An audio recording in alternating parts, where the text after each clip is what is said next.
चलते हैं class 10th के वास्तविक संख्या के ऑब्जेक्टिव VBI पढ़ने आ रहे हैं, लेकर आए हैं।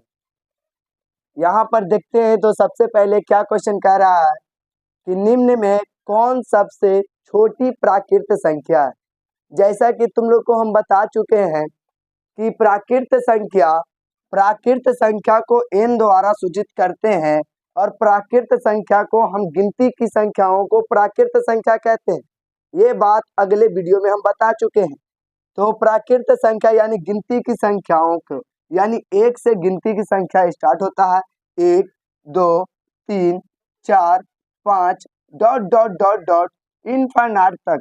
अब बोल रहा है क्या इसमें सबसे छोटी प्राकृत संख्या कौन है। इनमें सबसे छोटी प्राकृत संख्या तुम्हें क्या नजर आ रहा है, 1 की 2 की 3 की 4 की 5।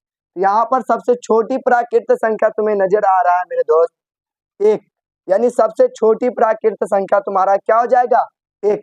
ये मैट्रिक के एग्जाम में पूछे जाने वाले प्रश्न है, ऐसा ऐसा प्रश्न पूछे जाया करता है।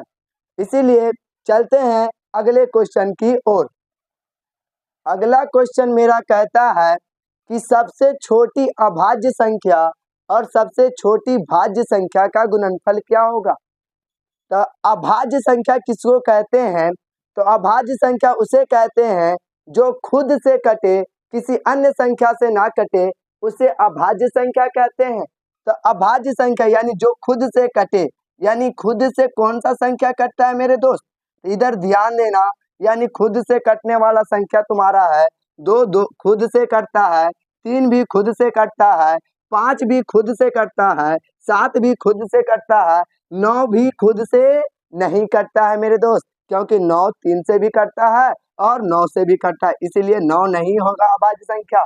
अब 11 खुद से भी कटता है और इसी तरह तुम्हारा आ गया 13 dot dot dot dot dot infinite तक चला जाएगा।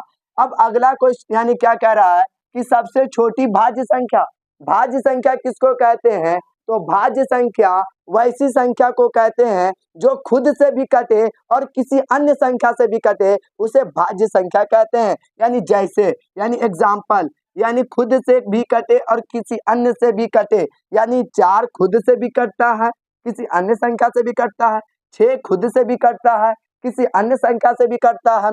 अब यहाँ पर आ गया 8 खुद से भी कटता है, किसी अन्य संख्या से भी कटता है। तुम्हारा 9 आ गया कि खुद से भी कटता है, किसी अन्य संख्या से भी कटता है, dot dot dot dot dot infinite तक चला जाएगा। अब यहाँ पर सवाल मेरा क्या कह रहा है दोस्त, यहाँ पर मेरा सवाल कह रहा है मेरे दोस्त कि सबसे छोटी अभाज्य संख्या, तो इसमें सबसे छोटी अभाज्य संख्या 2 है और सबसे छोटी भाज्य संख्या, तो सबसे छोटी भाज्य संख्या मेरा क्या है मेरे दोस्त, 4 है। ये दोनों का क्या बोला है, गुणनफल। गुणनफल का मतलब दोनों को गुना करेंगे तो कितना आएगा, 8। यानी ऑप्शन नंबर कहीं ना कहीं होगा मेरे दोस्त। ऑप्शन नंबर ए में 10 है, बी में 6 है, सी में 8 है और डी में 4 है, यानी तुम्हारा 8 वाला सही होगा। यानी इस तरह का प्रश्न भी पूछा जाता है। अब चलते हैं अगले क्वेश्चन की। अब अगला क्वेश्चन मेरा क्या कह रहा है कि निम्न में कौन अभाज्य संख्या है। कुछ देर पहले बोले हैं अभाज्य संख्या की परिभाषा, यानी जो खुद से कटता है उसे अभाज्य संख्या कहते हैं। यहाँ पर देखते हैं तो 29 खुद से कटता है, किसी अन्य से नहीं कटता है, लेकिन 25 खुद से भी कटता है और 5 से भी कटता है। इसी तरह तुम्हारा 16 खुद से भी कटता है, किसी अन्य संख्या से भी कटता है। इसी तरह तुम्हारा 15 खुद से भी कटता है और किसी अन्य संख्या से भी कटता है। यानी ये सब तुम्हारा भाज्य संख्या है। कौन सा संख्या है, भाज्य संख्या। यानी तुम्हारा एक ही गो नजर आ रहा है, कौन सा, यानी 29 तुम्हारा नजर आ रहा है मेरे दोस्त, क्या, अभाज्य संख्या। यानी 29 एक अभाज्य संख्या है। यानी ऑप्शन नंबर तुम्हारा कौन सा हो जाएगा, ए वाला सही हो जाएगा। चलते हैं अगले क्वेश्चन की। अगला क्वेश्चन कहता है यदि P और Q दो अभाज्य संख्या है तो इनका मसा क्या होगा, यानी उनका मसा क्या होगा मेरे दोस्त। यानी देखो अभाज्य संख्या क्या बोले, यानी कुछ देर फिर बोले हैं वही बात आ रहा है बार बार। यानी अभाज्य संख्या जो खुद से कटे, किसी अन्य संख्या से ना कटे, यानी P एक क्या है, अभाज्य संख्या। मान के चलो कि अभाज्य संख्या एक 3 है, है ना। इसी तरह q को एक अभाज्य संख्या मान के चलते हैं, कुछ भी ले लेते हैं, ये हमारे ऊपर है, यानी 5 ले लेते हैं। ये दोनों क्या है, एक अभाज्य संख्या है। ये दोनों का मसा, मसा का मतलब HCF निकालना है। क्या निकालना है, HCF। तो 3 और 5 का हम HCF निकालते हैं दोस्त। तो इसका आंसर क्या होता है, तो यहाँ पर 3 एक 3 घटाएंगे तो 2, फिर यहाँ से भाग मारेंगे, ये 3 यहाँ उतर जाएगा।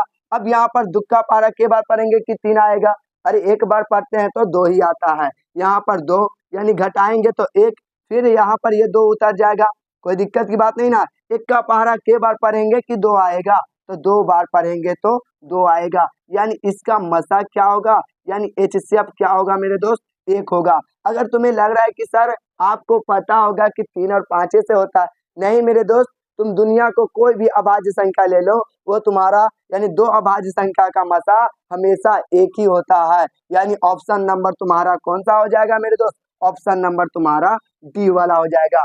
चलते हैं अगले क्वेश्चन की ओर। मेरा अगला क्वेश्चन कहता है मेरे दोस्त कि दो संख्याओं का यानी दो संख्याओं a और 18 का लसा दे दिया है कितना, 36, और मसा, मसा का मतलब HCF दे दिया है 2। तो a का मान ज्ञात करे। तो यहाँ पर फॉर्मूला होता है मेरे दोस्त, यहाँ पर फॉर्मूला क्या होता है, दो संख्याओं का गुणनफल।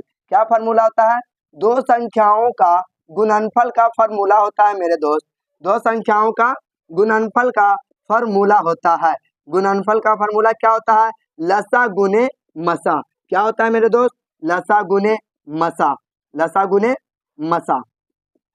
अब यहाँ पर दो संख्या कौन कौन से हैं, यानी दो संख्या तुम्हारा दे दिया, एगो a यानी a हो गया, और दूसरा संख्या हो गया यानी एगो a दे दिया, और एगो क्या दे दिया, 18, यानी ये दोनों का गुणनफल बराबर क्या हो जाएगा, लसा गुने मसा। लसा गुने मसा यानी 36 गुने तुम्हारा हो जाएगा मेरे दोस्त 2। अब यहाँ पर ये गुना में तो इस तरफ आएगा तो क्या आएगा दोस्त, भागा में, यानी a बराबर हो जाएगा 36 गुने 2/18। 18 का पहाड़ा में 36 आता है 2 मृत्यु में, यानी a बराबर 2 दूनी कितना होता है मेरे दोस्त, 4। यानी a की जगह पर क्या होगा, यानी a की जगह पर मेरा 4 होगा। ऑप्शन नंबर तुम्हारा कौन सा हो जाएगा मेरे दोस्त, सी वाला।